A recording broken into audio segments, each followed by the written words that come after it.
Good morning, ladies and gentlemen. Welcome back to the Shadow and Sun Show, and welcome back to another second breakfast with me and the Reprobates as they file in from whatever it is they're doing. Sorry about the delay. Apparently, Rumble wants me to reconnect, but doesn't remember who I am. So you may not see me on Rumble for a day or two until I figure out how to fix that up. I'll try and get on it after the show if I remember.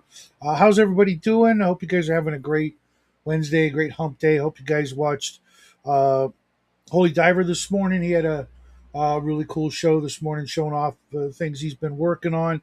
I too have been working on some stuff. I'll show that off later. Also, of course, hope you watched this morning's show on player knowledge versus character knowledge. I find that it's really annoying having players play characters that know things that they really absolutely shouldn't, and they just will not. What's up, Dean? Will not separate themselves from their character. And I understand, in a way, it's hard and it's second nature, and it's just a game and a whole bunch of other things. But it amps up the overall theme and tone of the game to a 20th level game, in my opinion, because as a GM, I have to work harder on everything to make it interesting and exciting when, you know, with a little work on the players' part, they could, dial it back a little bit and not play themselves. Uh, I don't know. What do you guys think? It's been bugging me for a while in a lot of the games that I run and that I play in. That the characters just they have all of the players' combined gaming experience, and it's just really not uh, fair to everybody at the table, especially if you've got people who are trying to, be in the headspace of that character, but then you've got people who are pulling out these tricks and doing these things that they have no reason to really suspect this or know that, but yet they do. And it's hard to broach the subject in the middle of a game, and it's hard to curtail it as a GM. But at the same time, it had to be said. What's up, Dino Laser? But feel free to chime in here or there if you've got any thoughts on it. Think I'm making a big deal out of nothing. Um, Understand, I had to rewrite the monster manual and redo like everything I normally would do because the players just not saying I want them to fall for things, but when they know there's traps or they know the weakness of monsters that they've never encountered, and I've specifically stated nobody even knew they existed on the planet. It's you're the literally the first people in the world who've ever encountered this creature, but yet all about them. They've never been written about. They've never been talked about. You're supposed to act like, oh my god, what the heck is this? And you're like, oh yeah, oh, they're 3 hit die, and their armor class is 47 and shit like that. And it's like, no, it's a good thing I went through the monster manual and redid everything. So your conclusions will be wrong, and I wouldn't have to do that. Uh, Mind you, again, like I said, playing with people who've been playing for decades, and it's really hard. I do it too, and I'm trying to be better about it, but I really don't know how to move forward without talking about it, at least here and there. So what are you guys up to today? You got anything special planned for today, this week, this weekend? I'm going to continue working on uh, these airships. They're turning out pretty good. I got to go back over the blue everywhere. Like with the gold, I wasn't careful about, not splotching and going over the lines and things like that. So I'm gonna have to touch everything up with blue to hide that. It's actually supposed to be gold. It's coming across a little copper or bronze, but it's supposed to be gold. I might even add some white, like someone suggested. I think it was Paul suggested, but I don't know if that's necessary. What's up, Chris? And then I've got this one. I haven't decided what color the uniforms are going to be on these little 12 mil soldiers. I mean, you can barely see them, but they're all trench coated, except for the guys with jetpacks. And here's the other one. This one I think is turning out really, really nice. It's a little less busy with the gold, but at the same time, still pretty badass. I think that's supposed to be like a flamethrower on the front, which is an odd choice of weaponry, I guess. You know, in this world, maybe it's just some sort of like acid or Greek fire throwing weapon. That's what I was working on these while I was in Bloodworth's game last night. And we had a lot of fun with that one. And I'm definitely not going to glue these into the thing. I know they swivel, and believe it or not, they're not very well balanced. They seem to be a little more with the bases fully intact. Went up when I first got them, they were like wobbling. And I'm also going to try and finish up. First, I think I'll work on these treasure piles. I noticed when I was working on them that there are actually, you can barely see it, but there are some uh, sculpts in there of actual gems. So that actually helped to break up the color. I don't know if you can see them. There's some emeralds here. No, those are rubies. An emerald and a sapphire there. Maybe they look better on this one. But it just helped break up the piles of gold and things like that. The treasure chests, I need to lighten up. They're a little dark. No, they don't look so bad on camera, but in person they're very dark. Mostly because of the washes, trying to get in those cracks and crevices. Not happy with the scrolls either. There's these scrolls here and here and here, just stacked up to fix the where the chests meet to kind of hide the gaps, I guess. Uh, Chris says, at this point, if you were running D&D for people who have played for years, you may as well tweak the standard monsters anyway. They can be boring after the thousandth time you've encountered them. That was one of the things, and I also made sure to eliminate certain monsters from the D&D world I'm running. There are no orcs, there are no goblins, or kobolds. So at first level, they were running into the second and third level, and in one case, a 10th level or a 10 hit die sea wolf, greater sea wolf, because they're in the high seas to begin with. So there were a lot of those creatures that I just you're not going to run into them. They don't exist on my world. When the flood happened, all the little guys they got drowned out. Priming minis D&D got canceled today because two of my players decided they wanted to buy a house instead of roll dice tonight. Yeah, I don't know what the hell they were thinking. I mean, I do suppose it depends on where they're buying the house. If it's local to you, cool. If they're moving away, fuck those guys. Excuse my French. I'm just kidding, of course. Uh, it, that's a big step, in life. So you got to kind of give them a little leeway, I suppose, especially if you want them to continue playing and don't share this video with them, I guess.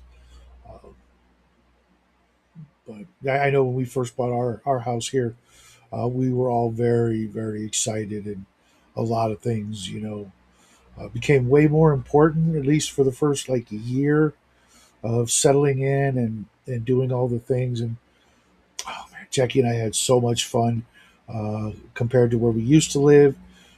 He got to, just, stretch out and play and run around. And the next year we got Chewy, and I don't know if he was in school yet, but, oh gosh, they had so much fun together. Until Chewy started getting jealous and being a butthead, and uh, spending so much time away from Jackie. They bonded less and less, and he now follows me everywhere I go. I literally, I can't. If I go outside to take out the trash, he wants to go just to mostly to sniff around and pee on the grass and stuff. Because he's got a really good nose. He can tell when any animal, I mean, even a lizard, has been somewhere. He's like, "Oh, we got a trespasser, boss," and he'll just sit there and sniff for like minutes. I'm like, "You're smelling some animal's pee. It can't be that interesting." You figured it out on the first. Oh, that's a cat. That would be it for me. It's like, oh God, cat, or lizard or squirrel or what have you. But no, this guy, he's got some bloodhound in him or something. I know he's mostly terrier and weasel, but what are you gonna do? He's part of the family. So let's see, what do I want to pull out first? What needs to be finished now? That helmet is there's this helmet on this little treasure pile. It's kind of a glaring. I can still see the primer, and there's silver on one side, gold on the other. Maybe I'm gonna go with something really striking, which would be the Aztec gold. Let's put that away before I forget where it came from. Is that over here? No, it's desolate brown. Top light. I like this Aztec gold because it's technically greenish, and it's just a really odd choice. It kind of comes across as that I call it bug eye color. If you've ever seen a fly's eyeballs up close, they've got that sort of greenish gold look to them. So I'm going to go with that just to really. Oh yeah, we got Dean Paul jumping in. Hey Dean, what's happening, man? Hey Hey, bro. Shadow. Hey, how you doing, man? It's going alright. It's just very busy at work because we had like 2 weeks where people got paid differently. So last week, child support here is like a thing you get from the state. It's not like a thing you get from divorce. It's just like a small pot of money for like people who have children. Okay, That was last week. Then people also got taxes back last week, okay, like like your yearly return. sure. And tomorrow, people are gonna get paid, like the people who get paid monthly. It's been a bit busy 2 weeks.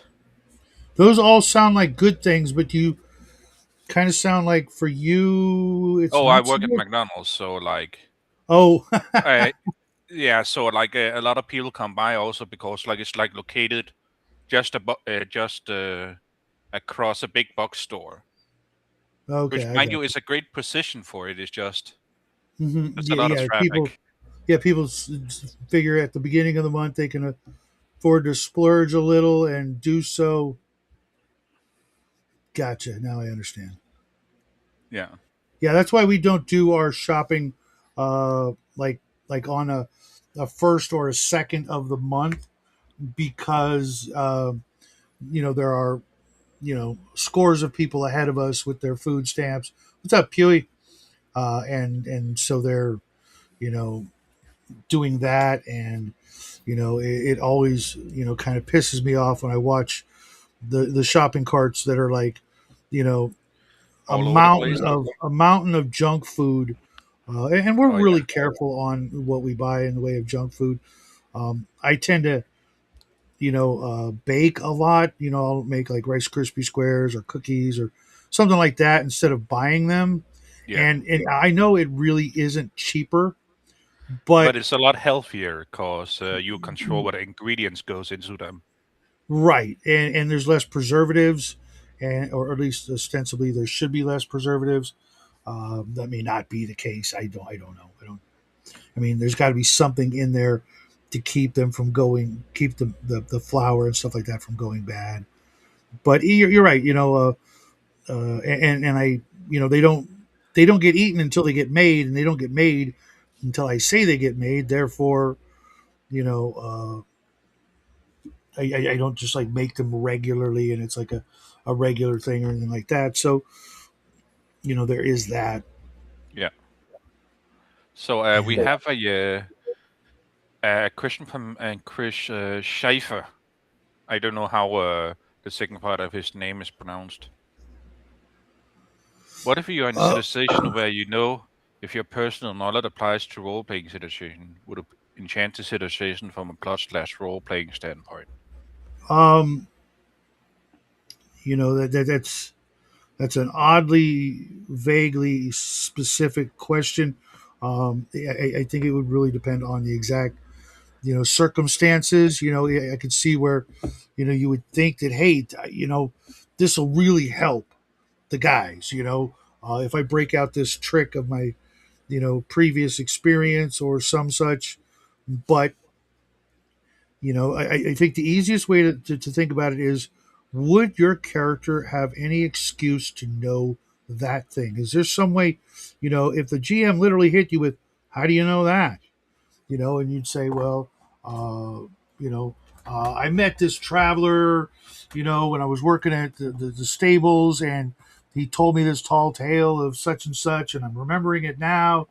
And if they really did it up and did it and narrated it well and explained it really well in front of the group, I'd probably let it slide so that people would then think how they could do the same thing later on to justify their own usage of that kind of information versus I just do one of the traditional things like the 10-foot pole or the the spiking the doors and things like that. It's like, how would you know to do that? Uh, you know, even like setting watches, you might not know to someone should stay up at night. You might just think, oh, it's quiet. Let's all get some rest while we can. And if we hear anything, someone will probably wake up, and we can hear them coming. And I'm like, yeah, no, you wouldn't. You'd be freaking conked out, and you might wake up in chains or worse. And nobody really wants to do that. So I Yeah. get it, I but mean, my answer to that is, well, your specific answer is really depends what kind of game you're running. If you are playing like people who just became adults and started to be venturer, like, or if you're playing someone who has some kind of seniority with something else. yeah, you might be able to justify knowing this or that if you've especially after you've played a while. That I don't mind. If you're playing like a seventh level thief, like I was saying in the video, you've heard some stories. Okay, if you work with the guild, you've heard even more stories. If you're a wizard, and you're telling me you're reading and studying things, even though they're not like a lot of times, I love throwing libraries into my adventures, even when they're not. Hey, what's up, off grid?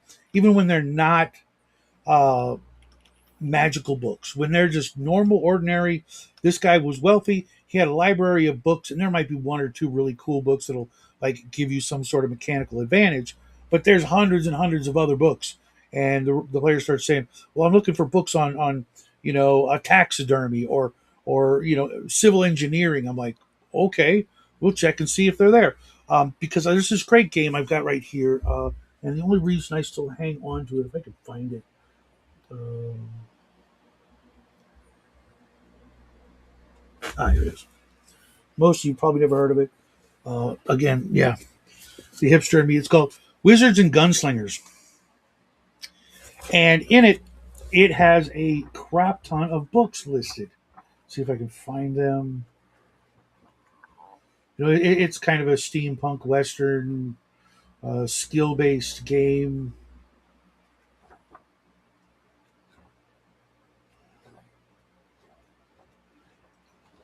Man, I should check this out again. Come on, do I have to use the actual table of contents? Looks like I'm gonna.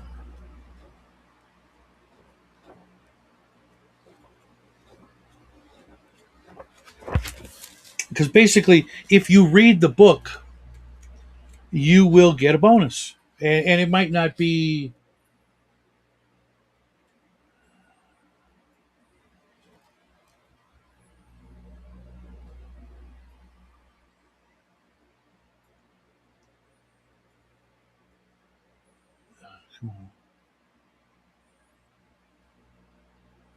and literally not listed in the table of contents.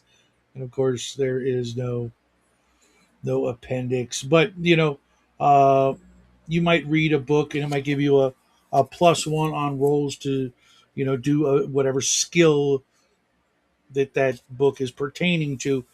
I'm going to leave that out here because I think I want to read that just for the hell of it, so I can find it and sort of implement those rules. And if you spend, because like your average hardcover book, it might take you, like a month to read in your spare time. And if you have that kind of downtime, and that wouldn't mean like all day every day. I mean like an hour a day, you should be able to burn through a 500-page book, unless Yeah. you've got like a subpar intelligence, right? Yeah. Yeah. Okay. What was I about to say? Oh, yeah. Yeah. My most experience with like players think they should get something from reading books. That's unfortunate. Like they played video games, so they think like, oh, if I read this book, would I get anything out from it? But then they don't not think like, oh, I'm reading it for a month. They're like thinking, I'm interacting with the book.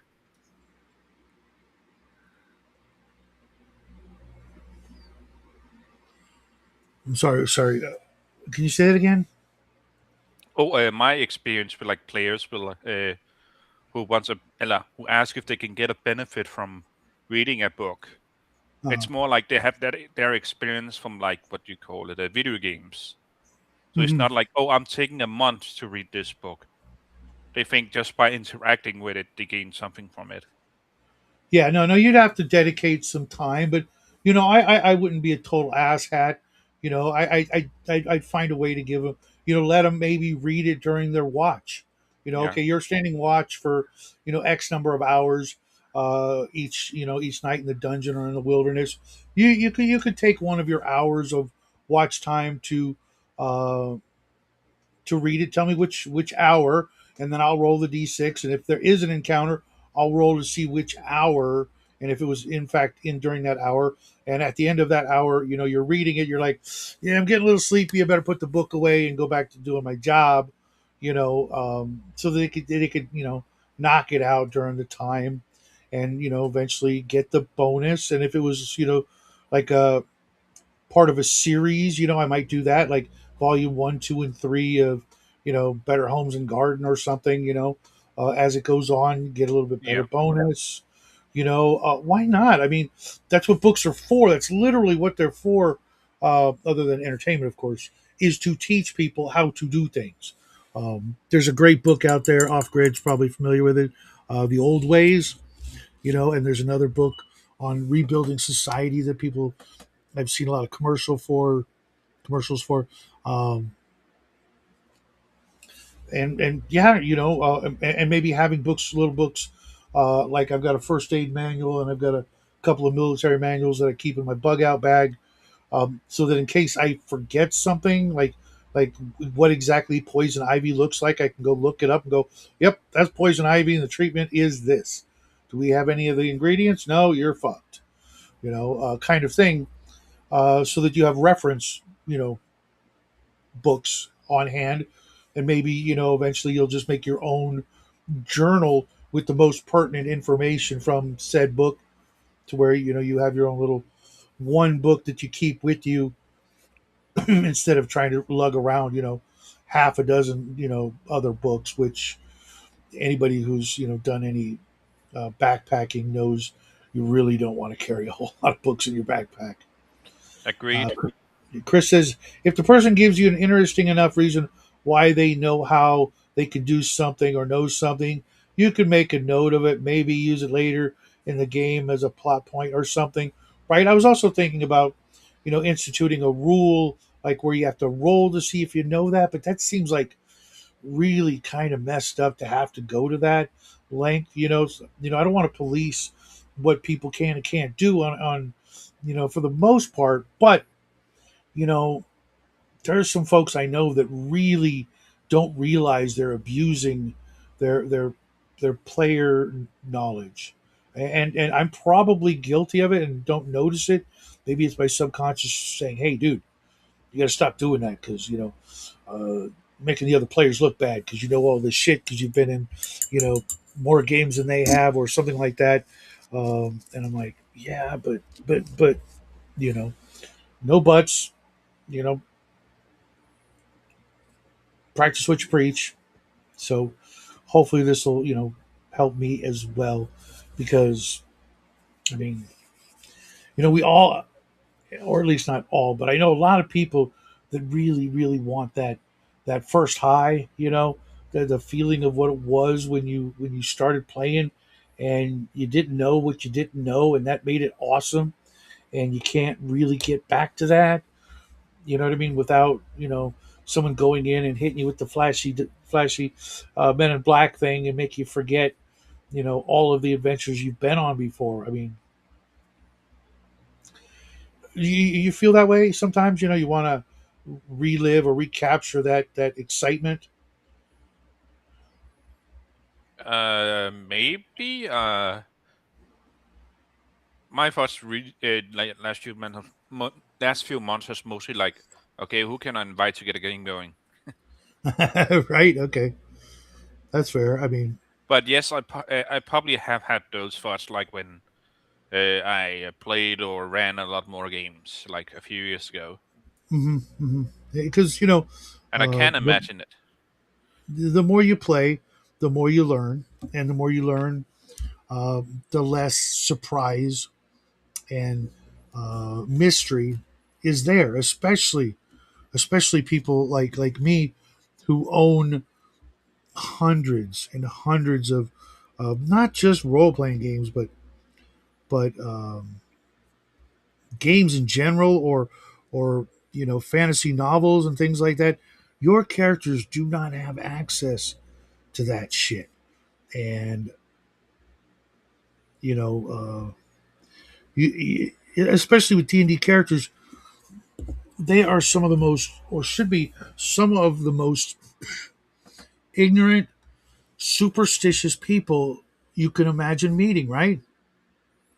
I mean, again, that depends what kind of game we're running. How do you define the D characters then? Because you seem to have a very specific picture of them.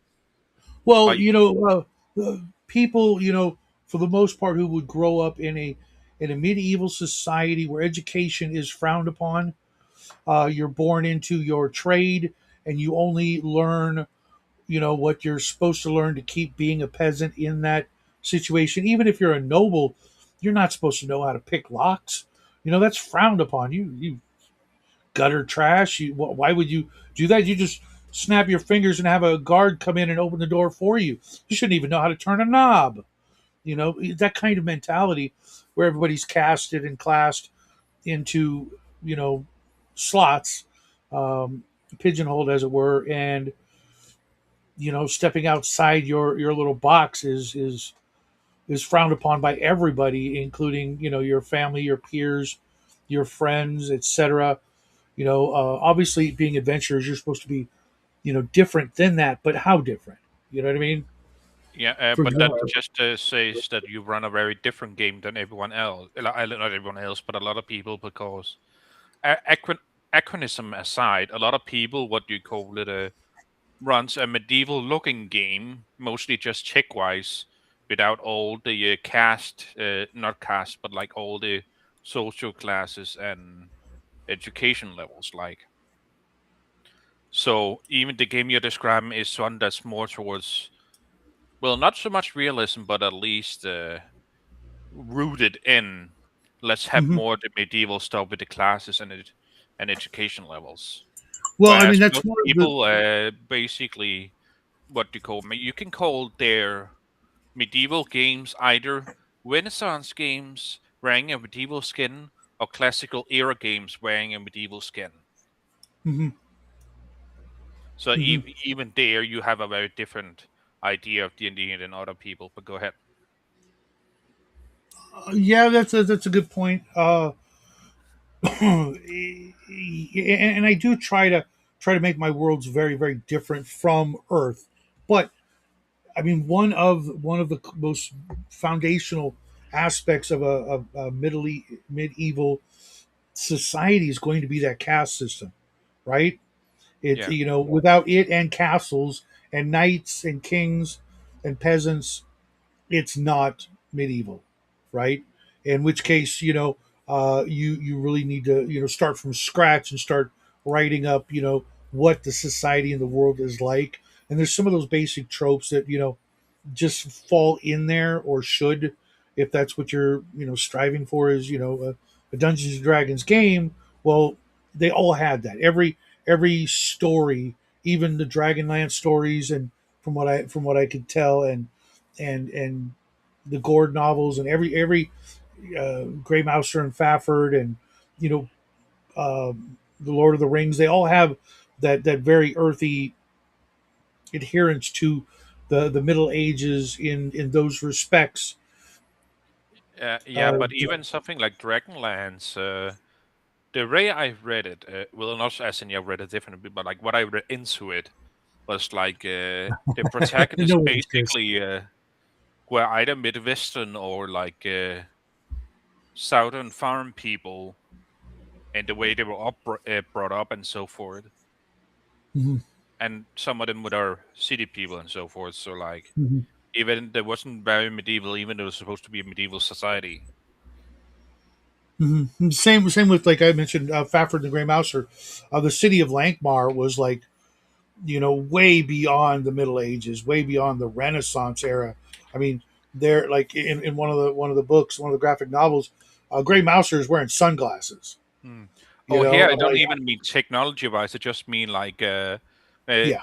the way the people of the Dragonlance novel, like the heroes, they're like Hmm. almost like either Midwestern or like Southern American farm boys and girls, Hmm. more so than medieval peasants or rich medieval freeholders. Okay, okay.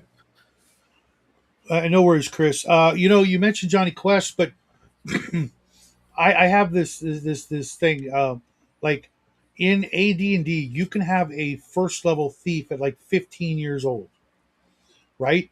Imagine you rolled up a thief, and you just got, I'm going to call it lucky, in that he was not only a 15-year-old according to the die roll, but he had some decent stats to where you could really pick and choose whether you wanted to be a thief, or maybe even a magic user, or a priest, or maybe not a ranger. But let's just go with, you could have also been a ranger if you so choose. And if you made him a human, you could literally adventure with your buddies. And because thieves go up so fast, right? You could be 16 or 17 and looking at being like an eighth or ninth level thief. And then you could decide, well, hey, you know what? I picked up some magic items because reasons, I picked them up, fell off a truck, whatever you want to call it.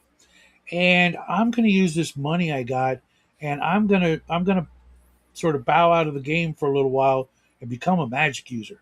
I got the money. I'm only 16 or 17 years old. I'm gonna bribe somebody or pay somebody to teach me to be a first level magic user, right? And lo and behold, 5 years later, whatever, I'm a first level magic user, eighth level thief, and I still have some money left, and now I got some magic items that I can use as a magic user, maybe even an actual wand or something, which is like why I wanted to become a magic user.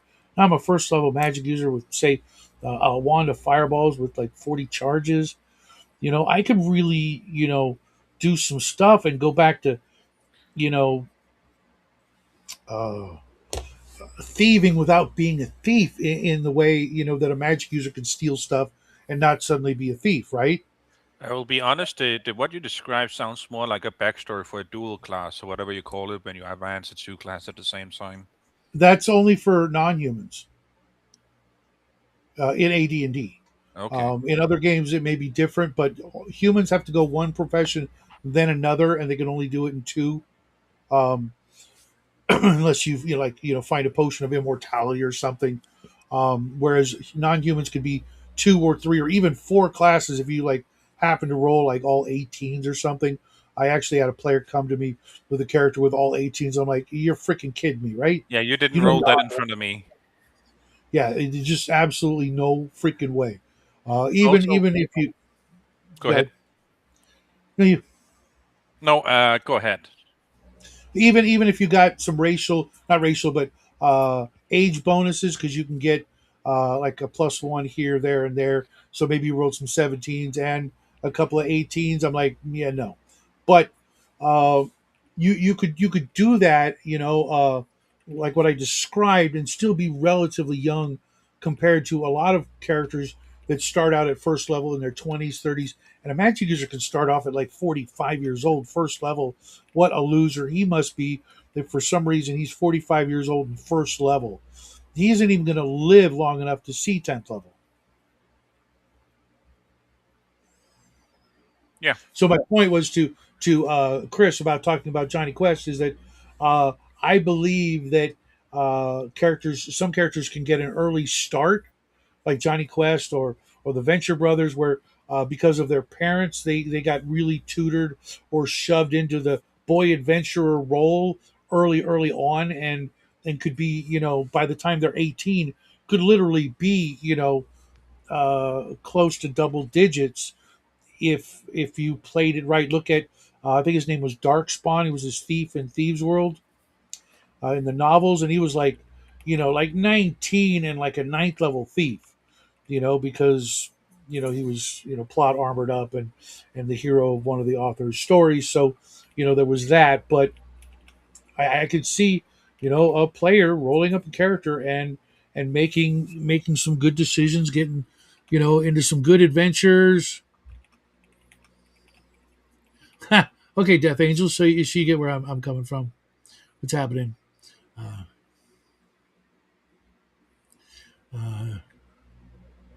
uh, yeah, yeah. There's that too, which is why I tend to, be generous to the Magic users and let them start out younger than the horrific numbers they could end up with. In Oliver Twist, yeah, they were pickpockets and more in the single and early double digits, right? Or the Baker Street Irregulars. Um, you know, Arduin had some famous ones as well. To where uh, yeah, but still, there's still famous thieves that were very high level at an early level, and they, for the most part, if they were the gutter snipes, living, as orphans and whatnot, their life was no different than the Middle Ages for the most part, other than maybe the price of things and stuff like that. Come to realize that I prefer raw. What's RAL over raw and rulings over rules? And of course the rule of cool. Yeah, absolutely. um, you've been in my games, that I will change things up because it makes more sense, or it's quicker and I don't have to freaking go look through a book and waste 5 minutes to find something in a book, and I can just roll a d6. I get some odds figured in my head. Like the way I change when, like, I do this thing in all my online games. If I tell you to roll a d6 and you're consistently rolling ones and sixes, I know you're cheating, and it's almost never a one or a six. So just roll naturally and be honest, because I'm looking for like a four, or maybe I am looking for a one or a six, but I'm not going to tell you. That way, you can't always like, oh hey, I notice everything always, because thinking I'm making you roll for secret doors or something. It's a twofold check. Check your honesty and keep it. Just because you rolled a four doesn't mean you rolled crappy. You might have actually rolled the number I wanted to, and to simplify checks for things instead of looking up the percentages or whatever it might be to notice or find or you know see something. Yeah, yeah, you definitely don't need a D100 unless you really need the range. Hmm. Hmm. But Shadow, real And, quick, dinner is ready, so you will unfortunately have to leave you to your fate. No worries, no worries. I was going to keep this one short. I got some stuff to do, but I'm still going to stick around until the top of the hour. Dean, thanks for popping in You're and welcome. help me, work out some of these thoughts I have. I didn't get too many comments on the video this morning, but I probably will throughout the day. You have Yeah, an enjoyable dinner. I will see you hopefully tomorrow. And if not, have a good I'll week. try to be there. Cool. Appreciate it, man. Yeah, have a good one. Death Angel says, well, the scope of their targets would get higher as they become better if they survived and become better. Sure. What was this? Rule cool reign supreme. Rules as intended over rules as written. Yeah, I'm constantly referring off good to the afterword. It's the spirit of my game world. As you know, it's a very different world than most D&D worlds. Um, the campaign's called Bright Sea because it's the exact opposite of Dark Sun. Because I'm sick of dark everything and sick of the grim dark bullshit, and I love the high seas. And Bright Sea is the name of the main ship that the characters set sail on at first level. Unfortunately, it got scuttled. Uh, it will rise again, but that's for a later game. And I wanted to make a world that was, very, very different, but at the same time, still has a lot of hope and excitement. Chris says, I've come to like it, like Barbarians of Lemuria, where your skills are done as careers. Sorry, next message popped that up. Where the career level acts as the skill as well as your knowledge, life experience, and character background. Um, I don't know, man. I really like class based systems. I really liked Palladium. Palladium was like, if it wasn't for the way combat is, I would still be playing Palladium because I like class based with skills and abilities. And I really love the crap ton of equipment that they start you out with because why the hell not? It's free. It doesn't cost the DM to let you have cool stuff. And then you have some money to spend as well because you're a freaking adventurer and you had to have done some pretty cool stuff to be first level compared to everybody else, except that everybody else is also classed and leveled. So they're just as tough. Don't fuck with the average townie because you never know what they might really be. Um, and I like spell point systems and stuff like that, but the combat was just too much. I mean, one simple mugging combat could last an hour, and no, unless it's a big boss fight, 5 minutes and you're on to the next thing. There's a DMing style that is a level beneath Mud Sword, and I have dubbed it Mud Stick, AK Stick in the Mud, the opposite of the agency that we have in your game thing. Thanks, man. Yeah, I hate that. Keep them poor. Everything is hard. They got to roll a 1 in 100, to succeed at anything. Fuck that. I could go play a video game and have better odds. Any video game. I could play Mario, which I was terrible at, and have better odds at successes and have more success rates than that. It's just like, how is that fun? Are you getting some sadistic thrill out of me getting frustrated and wanting to replace you with any better DM, that I could find at a middle school? This is lame. The vast majority of campaigns never have the character reach the level where realm and generation play are even possible. Thank you, dude. That's the best. I mean, when I first got my player's handbook, or even looked at it, and I was running a ranger, and I'm like, wait, what? When I get to a certain level, I could build a home and a castle or what have you, and then when I got to DMG and I looked at all the rules, and then I noticed that at a certain level I get followers and I could get all these cool animals, even a freaking storm giant or a copper dragon as my buddies. Oh my god, this is the freaking best class ever. Oh wait, I can use like a mirror of mental prowess, a crystal ball, a medallion of ESP, and all those cool things too. Like I can use the Palantir. Really, when I get to like ninth or 10th, whatever level it is, fucking awesome. And or running a thief, and I could have a thieves guild. That means I could have like 15 guys, and and they could all be different levels, and I could be sending them out every day on missions, and they could be coming back bringing me trinkets and shit. And then as I wander, about town, making myself, innocuous and spying on the rich folk and go, hey, Lady McAllister over there's got a really nice ring. And I noticed that Lady Windermere over here is has been eyeballing that ring, and I bet if I swiped it from her and sold it to her, I'd make a pretty freaking penny. And I could literally have my guys distract, her, and I could, lift the ring or break in and swipe the ring, and then, sell it and make crap tons of XP and money, having my little underground freaking operation going on, or, a magic user with a tower off on a, windswept crag where I'm, making magic items and then, helping out my buddies and, making potions and scrolls and cool shit like that. So they could go out on adventures and then they would bring me back the cool magic user stuff. And I wouldn't even have to go anywhere anymore. I'd just be sitting back watching my, you know, my mirror of mental prowess, watching, other dimensional TV, and they'd be bringing me cool crap. And, you know, I make them cool magic items. Say, oh, hey, to make that magic item, I'm going to need some red dragon blood. Uh, Not really needing the red dragon blood, but I tell them that, and they're going to go find a red dragon. They're going to go kill that red dragon, knowing full well there's going to be some magic user magic items in that, and maybe I got to go tag along and make sure they don't get killed. But so what? They're going to do half the legwork, or we're going to scratch each other's back kind of thing. Yeah, Palladium had crazy classes. Were Witch and Diabolus were so.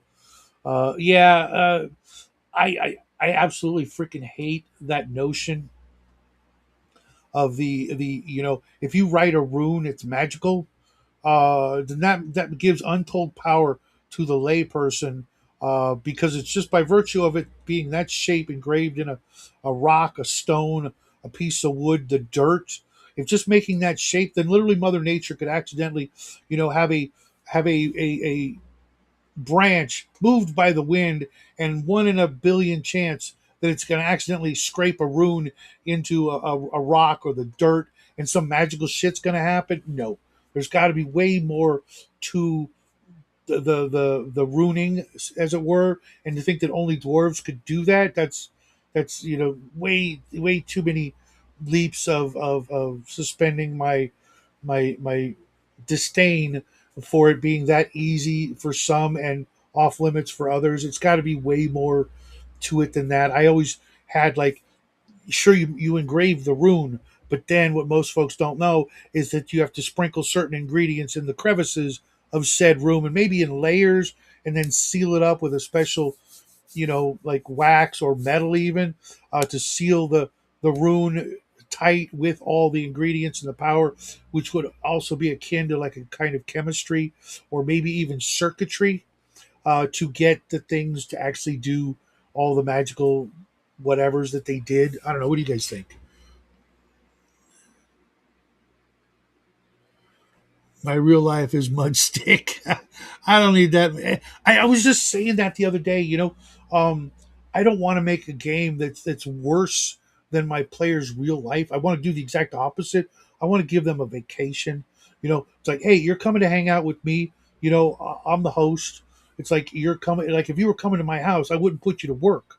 I'd be like, no, sit down, make yourself at home. Let me get you some, a snack, anything to drink. You want something, just let me know. I'll let you know where it is. Um, and in the world of D&D or whatever game it is, I want you to have some fun. I want you to feel like it's your home. And then, you go poking around the closets, and that's when, the excitement and the fear and terror take place, because you actually stumble down to the basement, or you found the monsters, or you find out the backyard's full of freaking tombstones. Of course, I'm kidding, but you get the idea that I want to, give you a place that you can call home, and you can feel safe, and you can have some fun. And of course, then there's some challenges that if you choose to accept them and go on the mission or the adventure, then it's going to be rough, but it's not going to be so grisly and ugly that you wish you never played. You'd have been better off just playing a video game at home, and or reading a book where you don't have people squawking in your ears, or asking you to do this. You forget to take out the trash, stupid shit like that, or whatever. And then every once in a while you'll find a really cool magic item. Off grid knows, like and some of you also might know, like during the holidays and stuff and birthdays and stuff, I'll give your character like a gift, like here, Santa Claus came by and dropped off this magic item for you, just cause, or a couple of free 20s, or a re-roll here and there. I want you to have fun, and if I happen to lop off a hand or an eye, rest assured there's a freaking cool replacement around the corner. You may have to go on a quest to get it regrown, or a magical freaking gauntlet that does all kinds of you know infinity gauntlet powers and shit. Maybe not that powerful, of course, but you know what I mean. Anything that gets taken away is probably just making room for something better. Kind of like the old adage, God never shuts a door without opening a window, kind of thing. Like, I just watched it last night, dude. I just watched that episode of the Venture Brothers, and I've been watching this girl on YouTube. She's a British chick with funky hair and yellow fingernails, painted, of course. Who's got a really cute accent, but she's a redhead, so she's not really my type. But she seems like a really cool chick who loves Adventure Brothers almost as much as I do. And she was talking about it, and then I happened to. Uh, uh, she's doing Venture Brothers videos even now. The show's been over and off the air for years, but she's still doing it. And I'm like, okay, we could be friends, at least in that respect. Magic requires intention, sure, and I think like in Palladium, you pump into it some of your daily reservoir of psychic magic energy, whatever it is, however it's measured, that you put it in there, and now you don't have it. You may get it back tomorrow, but for the time being, you don't have that energy about you, inside you. You don't have it to channel, and you will run out. You will get tired because you need that magical energy to stay awake. And when you cast spells and stuff, you run out of energy, which is something I think D&D did poorly. Had it been started out with a spell point system, and the more points you use, the more tired you get, and you need to rest. I also think you should have been able to get them back a little bit faster than having to, be in a coma for 8 hours. I mean, there are some things I can do in the real world. Not saying I cast spells or anything, but I can do to get back my energy. In the old days, I could drink a cup of coffee and I'm ready to go do another couple hours of whatever. 100% Shadow even puts on his claws hat. I do. I love doing that. I love the idea that some of my friends out there, like on Christmas Eve, I'll make this video where I tell everybody, if you come in and tell me your character and your level and your race and your profession and your alignment, I will have Santa Claus drop you a magic item, and then you can go tell your DM to come talk to me. And of course, they're going to go, "Hey, this is too powerful. I don't want him to have it." I'm like, "Don't let him have it. Be a dick. I don't care. I gave him something cool. What are you going to do about it?" "Well, I'm not going to let him run it." "Okay, well, fine." That wasn't the point. I mean, kind of the point. It's kind of jab at some DMs to be a little more generous. It is the season of giving and whatnot. And what's it gonna hurt? I mean, just because I gave them Black Razor, do you really think they're gonna ruin your game with that? No, I never give anything out that powerful, but I always give them something personalized that they'll like Cal, his druid. I gave him a laurel, like a druid wreath, Roman, that never dries out and gets crunchy or whatever. But when he wears it, he gets +1 point of damage on healing and harming spells per level. So he's like 13th level or some shit right now. So if he casts any spell of healing, plus 13 points, or whatever it is. If he casts any harming spell, plus 13 points. Sounds pretty awesome, right? But at the time I gave it to him, he wasn't very high level, and it was just like, yeah, it'll grow with you. It'll be something you'll hang on to, and you'll be a little bit more powerful when it comes to doing the things that you do oh so well. Ask Off Grid. Cal is a one man wrecking crew. He doesn't even need his other character. He could just freaking. The first time they met him, it was in Caliban, and with 3 spells, he cleared 3 rooms of the monsters that were in the room. He just like, okay, problem solved, problem solved. And these were problems meant for an 8th level party to have to deal with and struggle with. And he was like eighth or ninth level, and he walked in and just, yeah, problem solved. Nice to meet you. And he's kicked ass ever since. I mean, he gets a little grouchy, but he has to understand that his tech is crap. I guess that comes from being a druid, and sometimes we can't hear him, and sometimes my players are overzealous and don't know when to, uh, you know, shh, let somebody else, have their turn. We'll come back around to you, and if your thing was really that cool, still be room for it to do its cool thing, right? Off grid. That's the way I feel, anyways. But we are lucky. We are lucky we get to be in this hobby and do this thing. I mean, think about. I was trying to explain to Jackie the other day how many things that have come from D&D and have slipped into the real world of other things, like hit points in video games, like the expression leveling up. You hear it in the corporate and business world all the time. Taking things to the next level. That sort of thing. That comes from D&D. It was not really from my understanding, in our lexicon and in the zeitgeist out there, in the business world or other places until then. And most people may not even recognize, that maybe it went from here to here to here, and now it's in this realm where people are, using Dungeons and Dragons and role playing game terminology in other real world things. And then, from it, of course, spawned, role playing, other genres and things. I do believe it may have been a thing in like clinical psychology, where it may have been a teaching or healing technique, not necessarily healing, but a therapeutic technique. But it would have probably just stayed there for who knows how many decades before it spread out into the regular rest of the world. But we'll never know. And I feel like really lucky to get to play these games and do these things with some great people out there. Every once in a while, of course, you meet an asshat, but they're quickly dispatched. But for the most part, I can't think of but a small handful of people that I will, not miss. Let's put it that way. Over the years, hard to believe. August is going to be 7 years, guys.